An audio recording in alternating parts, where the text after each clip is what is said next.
Welcome back to the Whiskey Garage, and on this episode, we got the brand new, hot off the shelf Midwinter Nights Dram Act 13. Now, a lot of people hate on this bottle, but I want to say this was probably one of the first bottles that first allocated, like, expensive bottle that I was able to purchase. I went out to the distillery on one of their release dates, and boom, I got that along with a prisoner's chair because it was my birthday. But let's crack this open and let it breathe a little bit with a little High West Glen that I got from the distillery a few years ago. Let's crack this open. Man, I've always liked these bottles. They're just so elegant, like hand blown and this and that and this. So anyways, I have my little notes here. So if you guys don't know what Midwinter Night's Dram is, it is their flagship rendezvous blend of ryes. And this one has a mixture of 4 to 10 years in it.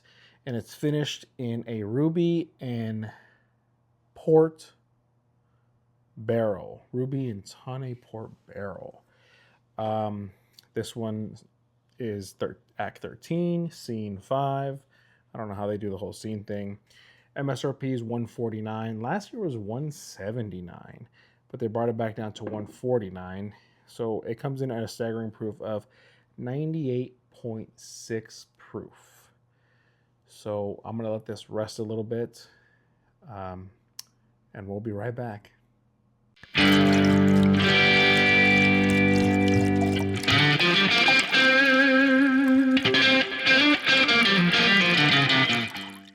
All right, welcome back. So the color on this thing is beautiful. Beautiful color here. All right, let's get this on the nose. You get that sweet rye right off the bat. Some dark fruits, but then a little like lively action, like a zesty, like a zesty smell.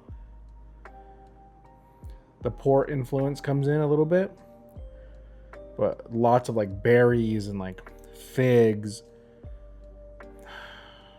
Man, this stuff has always smelled so good. It makes my mouth water. All right, let's go in for the first taste.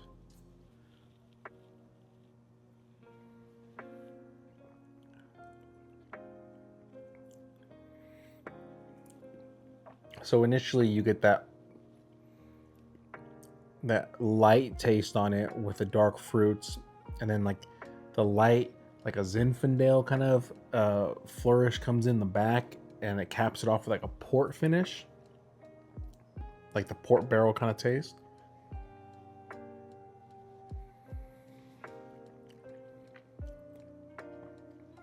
You can definitely get those dark grapefruits in there. Not a grapefruit, but grape as a fruit. Look, I may be a little biased towards this because High West, I've always liked High West. I think they're doing great things up there.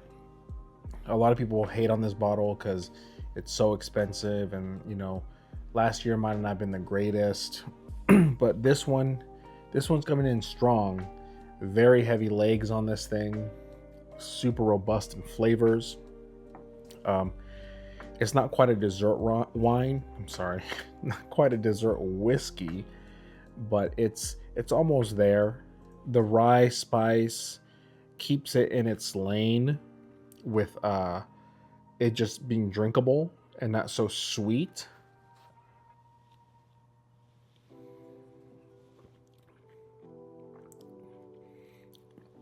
You get that rye right in the front, which is delicious. I mean, like I said, a lot of people hate on this bottle because of the price and because they don't feel like that's that good. But you got people out there paying $150 for a Blanton single barrel, which is not that great in my opinion. In my opinion, there's so much better whiskey out there for $150. But with that being said, I believe that this one is better than last year's. The 11 was really good, and I believe this one's probably right above the 11. I just really enjoy that the rye is right there. You still have the rye, and the port and the ruby barrels don't overcome it. Like, it's not so strong. So cheers. This is absolutely delicious. If I'm gonna give this a rating of 1 out of 10, I'm gonna give it like a 7. I enjoy this. It's something that lingers in my palate. I enjoy all the openings that it gives you. It just opens up so much, and I'm sure it's gonna open up even more. But what do you guys think? Are you guys gonna hunt this bottle out? Or are you guys just not a big wine finish kind of guy or gal? Let me know in the comments what you guys thought of last year's. So with that being said, remember to like, follow, and subscribe, and watch for more reviews of brand new things. Thanks, guys.